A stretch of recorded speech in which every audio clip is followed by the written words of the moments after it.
Pagbati sa ating mga viewers. Narito ang schedule ng SSS Pension Release para sa buwan ng Hulyo. Para sa mga SSS pensioners na kabilang sa unang batch o may date of contingency mula ika-1 hanggang ika-15 ng buwan, ang inyong pensyon ay ilalabas sa Hulyo.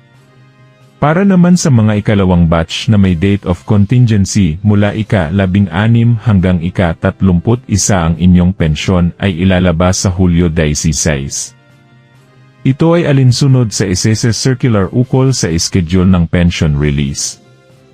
Walang naka-schedule na holiday sa Hulyo, kaya inaasahang walang pagbabago sa petsa o oras ng paglalabas ng pensyon.